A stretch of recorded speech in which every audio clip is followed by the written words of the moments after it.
salaries. However, the accounting codification for those things is personal services, and it's not. And thinking through it while we're going through this, it's not uncommon to see health insurance under the city council's budget. No, I understand Yeah. that, but when you look at it as an office and you see this amount of money for the city council town board, you say, hey, that's a pretty good gig. Yeah, I assure you, they're not making $1 million. No, and again, Daryl can attest to that. That category is inflated in my Yeah. opinion, so we make some changes Well, there's on other things coming out of it, So- then rather than just Yeah. the council. Dr. That- King, when we do the budget in So like, July you and can look at August, these numbers again, and it's gonna flip-flop. yeah, this is a departmentalized fund, and that department, city council, controls the budget for those particular items. And so that's just how it is. Why is it like that? There may be some reason I'm not privy to at this point, but, But my Good point. question's been answered, thank you. yes, thank you. I was a little bit nervous for a second, oh, did we mislabel something? But luckily, with the power of the internet and Wi-Fi, we were able to figure it out pretty quickly, so. Again, a lot of these documents are available. It takes a trained eye to go through it. If you want to look at page 23, we'll go through and just talk about that MVH issue that we discussed briefly for a second. It does appear that there was an issue with the budget there. Certified budget is only $175,000. Make a quick phone call this week and find out if that's something that they can fix, because actually on the budget order, it states something that's incorrect.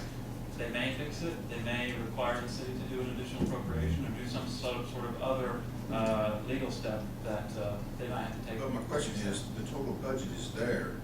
The 175 is short of the budget. The total budget's not there.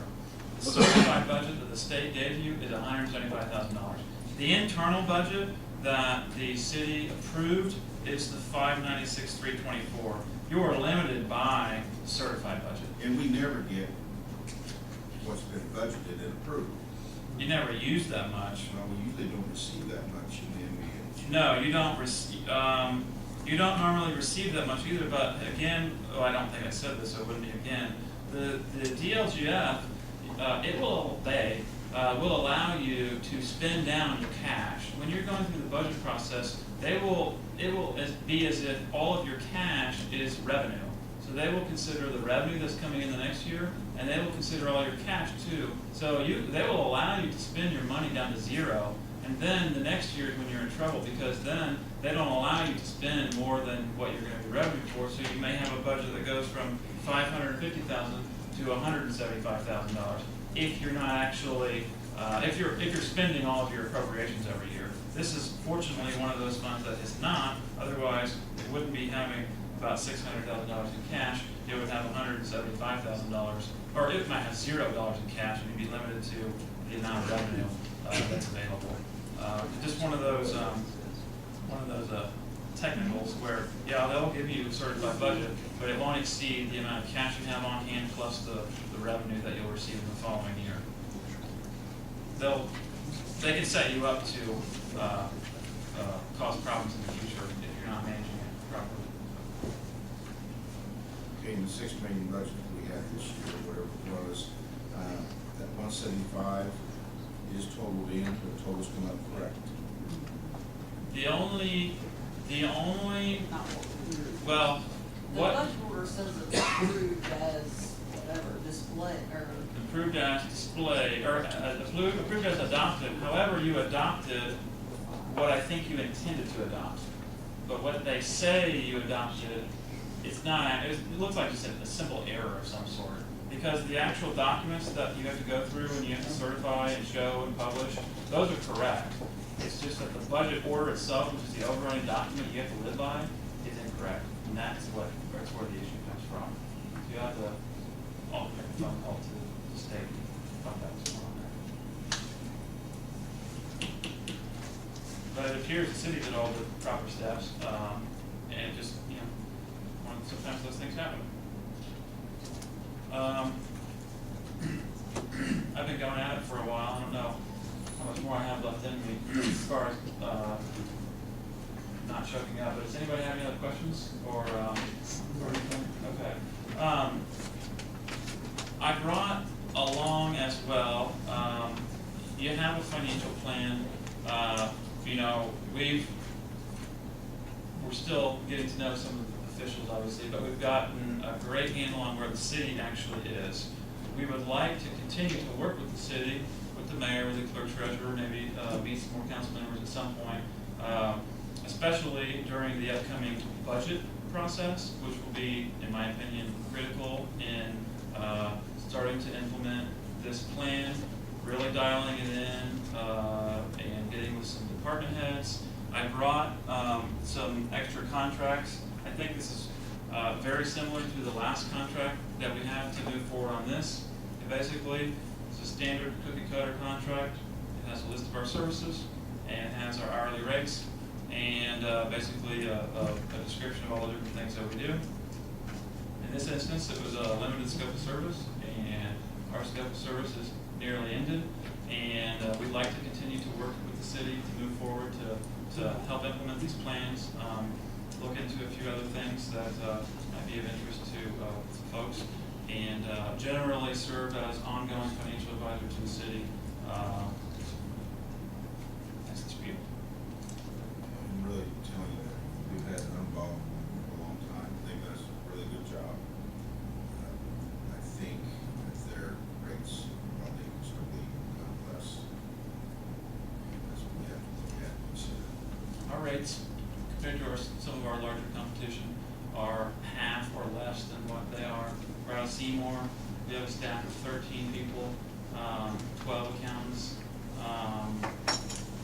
By and large, it's, I'm sure a lot of you are aware, it's a lot less expensive to own and operate a business in a smaller community. That's one of the large advantages that we do have, being from Seymour. And we try to have our rates reflect that. I don't know of a lot of other financial advisory firms that, since we do have considerably lower rates, we're able to get into some of the details and do the extra work that it takes to really dial something like this in, and it doesn't break the bank either. Basically, how the contract works is, if you say there's things that you'd like us to work on, we work on them, we send you an invoice. If you would like us to stop working, we stop working, and that's the end of the story. Expiration for the contract. The expiration, it doesn't have an expiration, but it's voluntary at will. It can be canceled at any time. There's no retainer. We just simply get paid based on the number of hours that we work. I don't think so right now. This is something I'd like for the council to look at and their input on it as well.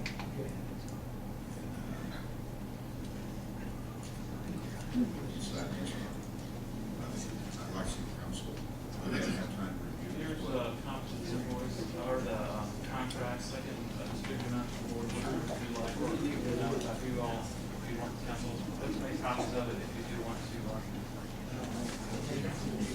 Thank you very much. I appreciate it. Not only is this what we do for a living, but it's fun for us. And so we probably might want to look at that as well. There should be 7 more of those.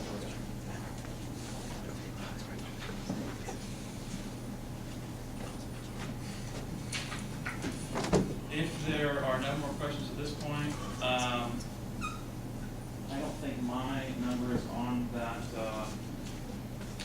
report, but I will give you my card, and we can discuss any questions you may have.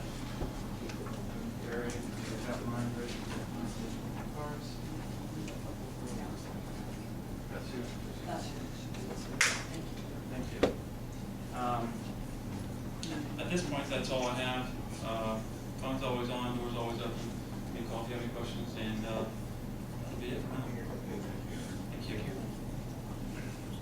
Anything from the board? 3 items. Yes, sir. 3 questions for different people. Where are we in regards to the maybe the road situation? Gary in here. Stepped out. We have made some progress. There has been some progress made. PennDOT is agreed that they don't have easements. And PennDOT agreed to pay the 80% of the areas that are conflict with the road. Currently, the water is looking at what they're going to do so that move on this part quickly. Say so, Next money year. in jeopardy. Pardon? Is the money still in jeopardy? Yes, it is. Okay. Because the final paperwork isn't signed and need to take care of. Okay. But we are in the process of that.